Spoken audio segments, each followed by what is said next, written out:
आज हम लोग देखेंगे नंबर सिस्टम का। हम लोग ने कल एक्सरसाइज 1.1 कंप्लीट कर लिया था और आज हम लोग देख रहे हैं कुछ नंबर सिस्टम के बेसिक फंडामेंटल इम्पोर्टेंट फार्मूले हैं, उनका समझना बहुत ज़रूरी है। तो इसलिए हम इसको सबसे पहले देख लेते हैं, फिर हम अगले वीडियो में अपना एक्सरसाइज 1.2 करेंगे। कुछ बेसिक देखते हैं, जैसा ही a पे पावर m लिखा हुआ है, a पे पावर m मल्टीप्लाई a पे पावर n, तो हम इसको लिख सकते हैं इक्वल टू a पे पावर m प्लस n, मतलब ये इस पे पावर होता है। अब देखिए a को बोलते हैं हम बेस बोलते हैं, हिंदी में बोलते हैं आधार, और इस पे जो पावर, इसको इंग्लिश में बोलते हैं पावर, हिंदी में बोलते हैं घात बोलते हैं, इसको हिंदी में बोलते हैं घात, ठीक है, या घातांक भी बोलते हैं, घात भी बोलते हैं, घातांक, ठीक है, घातांक भी बोलते हैं। तो ये चीज ध्यान देखना है, यानी कि ए हमारा क्या हो गया, आधार हो गया, और इस पे जो पावर है इसको घात बोलेंगे। तो ये चीज देखना है। अब देखना क्या है हमें कि अगर हमारा ये ए आधार बराबर होता है, अगर आधार बराबर होता है तो पावर को हम क्या करते हैं, जोड़ देते हैं। आधार बराबर होगा तो पावर क्या होगा, जुड़ेगा, ठीक है, ये क्लियर हो गया। जैसे कि एग्जांपल अगर हम देख लें इस फार्मूले पे एग्जांपल, जैसे मान लीजिए 2 लिख दिए मल्टीप्लाई 2 लिख दिया और इस पे पावर 3 लिख दी, 2 पर पावर 3 मल्टीप्लाई, फिर 2 लिख दिए मल्टीप्लाई करने के बाद से 2 पर पावर 5 लिख दिए। अब देखिए इसका जो आधार है, बेस है, बराबर है, इस केस में क्या हो जाएगा, बेस हम एक ही लिखेंगे और क्या करेंगे, पावर को हम क्या करेंगे, जोड़ देंगे, पावर क्या करेगा, जुटेगा, तो 2 पर पावर कितना हो जाएगा, 8 हो जाएगा। ये हो गया हमारा सॉल्यूशन। क्लियर हो रहा है। अब देखते हैं दूसरा फार्मूला जो है, a पर पावर m है, फिर का होल पावर कितना है, n है, मतलब पूरे पर पावर n है, इक्वल टू तब क्या होगा, a mn हो जाएगा। यानी कि हम देख रहे हैं a पर पावर m है और टोटल पर पावर n है, तो पावर का क्या कर रहे हैं, हम मल्टीप्लाई कर दे रहे हैं। इस केस में पावर का मल्टीप्लाई हो जा रहा था और इस केस में पावर जुड़ रहा था, एडिशन हो रहा था, और यहाँ पर मल्टीप्लाई मतलब गुणा हो जा रहा है, ध्यान देना है। तो इसका एक एग्जांपल देख लेते हैं हम, जैसे कि मान लीजिए 2 लिखा हुआ है और उस पर पावर 2 है और पूरे पर पावर कितना है, पूरे पर पावर 4 है। तो हम देखेंगे 2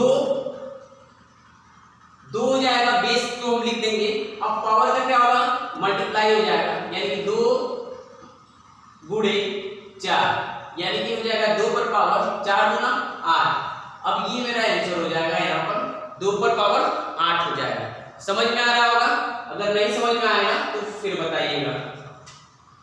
अब नेक्स्ट देखते हैं तीसरा, a पर पावर m बटा a पर पावर n है, तो इसको हम लिखते हैं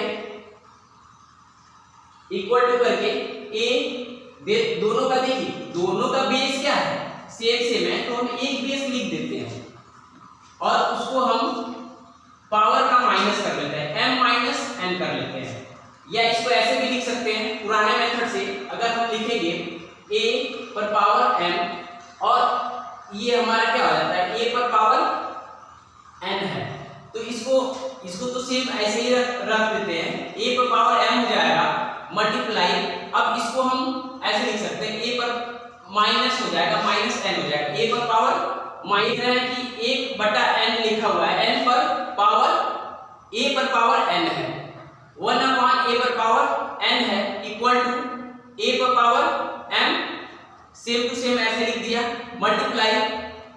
अब 1 अपॉन a पर पावर n को हम लिख सकते हैं a पर पावर माइनस n, a पर पावर माइनस n लिख सकते हैं।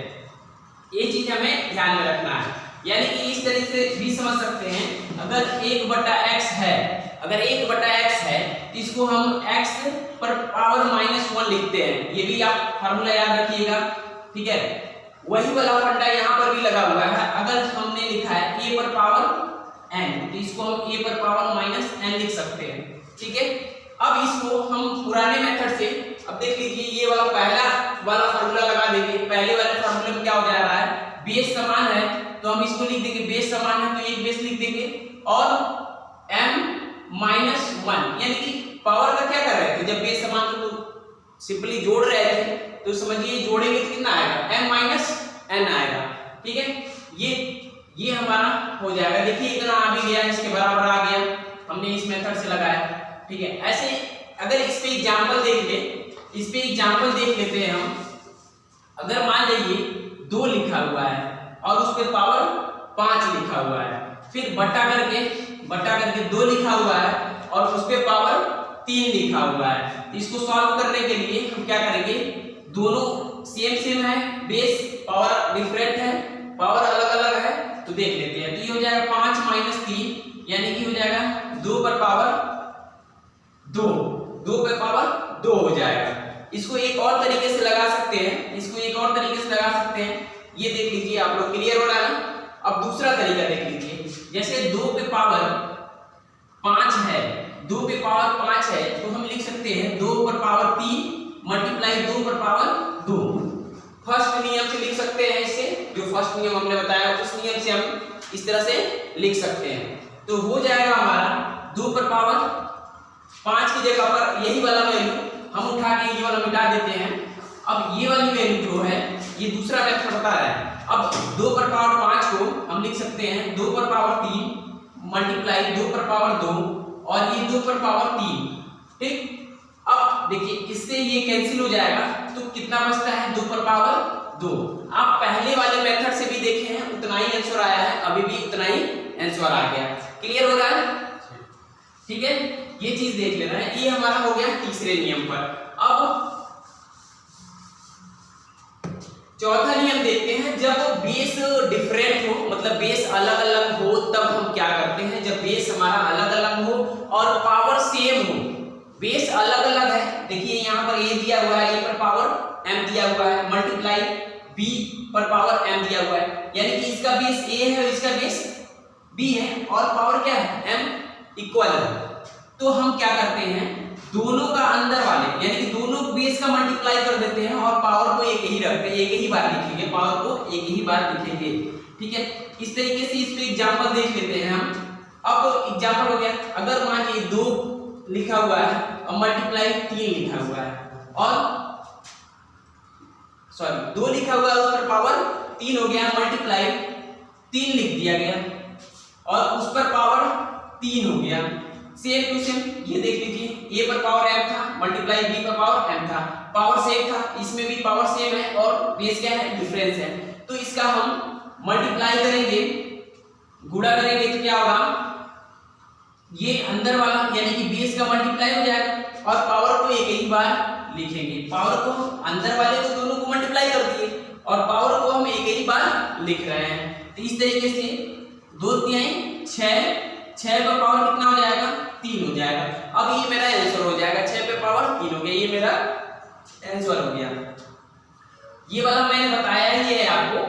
अगर कोई 1/x लिखा हुआ है, 1/x लिखा हुआ है, उस पर पावर n है तो x पर पावर -n लिख सकते हैं। ये 5वां फार्मूला हो गया ये वाला, आप इसको याद रखिएगा, ये बहुत ही इंपॉर्टेंट है। ये मैं जितना भी बता रहा हूँ ये मत समझिएगा केवल नंबर सिस्टम में आप अभी पढ़ लिए हैं तो आपका क्लियर हो जाएगा। ये बार बार आएगा आपको, बार बार हर कैलकुलेशंस में मैथ, अगर मैथ के स्टूडेंट हैं, अगर अच्छा जानकारी रखते हैं तो इसको भी जानना जरूरी है, नहीं तो इसी में कंफ्यूज हो जा रहा है, इसका मतलब आपका बेस क्लियर नहीं है।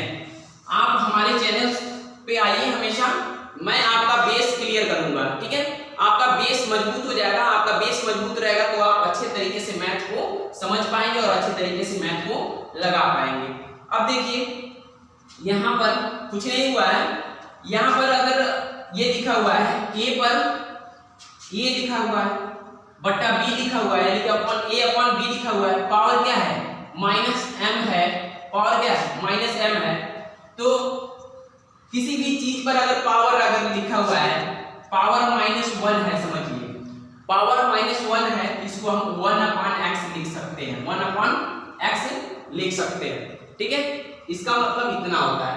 तो हम क्या करते हैं, यानी कि ये अभी देखिए इसका हम अगर अंश मान ले, इसको हर मान ले, इसका हर क्या था 1 था, तो ये क्या समझिए पलट गया, क्या किया पलट गया, पावर 1 है तो 1 लिख दो, कोई फर्क नहीं पड़ेगा ना, 1 लिख दिए यहाँ पावर, तो यानी कि ये पलट जा रहा है, माइनस आने से कोई भी डाटा क्या हो रहा है पलट जा रहा है। तो इसी प्रकार अगर यहाँ पर a लिख दे, अब बट्टा b लिखा हुआ है, अब पावर इस पे 1 कर दे और मल्टीप्लाई क्या कर दे m कर दे, कोई दिक्कत। तो इसको अगर ऐसे करके हम लगा दे बड़ा वाला देके, कोई फर्क पड़ रहा है नहीं, इसमें तो मल्टीप्लाई हो जाएगा ऊपर वाले फार्मूले से, देख लीजिए दूसरा वाला फार्मूला मल्टीप्लाई हो जाएगा तो उतना ही आएगा। अब मैंने अभी बताया है अगर पावर इस पे किसी पर पावर करके आ रहा है -1 आ रहा है, तो बीच वाली वैल्यू क्या हो रही है पलट जा रही है, यानी कि अंश जो है हर बन जा रहा है और हर क्या हो जा रहा है अंश हो जा रहा है। तो इसको देख लेंगे, तो अंदर वाला क्या हो जाएगा b/a हो जाएगा, b/a पर पावर m हो जाएगा, इसको लिख सकते हैं, ठीक है। अब देखिए इसको मिटा देते हैं। अब देखिए a पर पावर लिखा हुआ है, a पर पावर m और अपान में n लिखा हुआ है, तो इसको हम कैसे लिख सकते हैं, ठीक है। इसको हम कैसे अंडर रूट बनाकर लिख सकते हैं, देखिए जो अंडर रूट हम बनाएंगे ऐसे, तो a पर क्या यहाँ पर n हो जाएगा, जो नीचे होता है पावर में, पावर पर अगर m/n लिखा हुआ है, ठीक है, तो नीचे वाला जो होता है आगे आ जाता है, इस पे आगे आने का मतलब मल्टीप्लाई नहीं होता है, इस पर ये बताता है ऐसे कि ये कितने पावर का मतलब अंडर रूट है, मतलब कितने का अंडर रूट है। जैसे 2 रहेगा तो उसको यहाँ पे 2 लिखते हैं तो नॉर्मल अंडर रूट बोल देते हैं, क्यूब वाला रहेगा तो घनमूल वाला बोल देंगे, यानी कि स्क्वायर वाला बोल देंगे, ठीक है। और ये हो जाएगा a पर पावर m, इस तरीके से हम लिख सकते हैं। अब देखिए एक और इंपॉर्टेंट आ रहा है, किसी भी नंबर या a पर पावर 0 है, यानी किसी भी नंबर पर भी अगर पावर 0 हो जाता है तो उसकी वैल्यू 1 हो जाएगी। अब ये समझिए मैंने ये बोल दिया केवल a पर ही नहीं खोजेंगे, किसी भी नंबर पे खोजेंगे, मैंने बोल दिया ना किसी भी नंबर पे किसी भी चीज पे कहिए। अगर यहाँ पे अगर हम हाथी लिख दे, ठीक है, अगर उस हाथी लिखने को उसके पावर क्या कर दे, अगर हम 0 कर दे तो इसकी वैल्यू क्या हो जाएगी 1 ही मानी जाएगी, ठीक है, इसका वैल्यू 1 लिखा जाएगा। चाहे हम 2 पर पावर 0 लिखे इसकी वैल्यू 1, ठीक है, 100 पे पावर क्या करें 0 करें इसकी वैल्यू 1, कितना हो लिख ले, कितना हो कोई भी नंबर लिख ले हम, ठीक है, अगर उसका पावर 0 हो जाता है तो उसका वैल्यू कितना हो जाता है 1। ये चीज याद रखना जरूरी है। आप हमारे चैनल को सब्सक्राइब करिए और शेयर भी करिए, ताकि हम आपके मैथ का जो बेसिक है उस पे वीडियो बनाएं और आपका मैथ स्ट्रॉन्ग कर सके। Thank you, bye.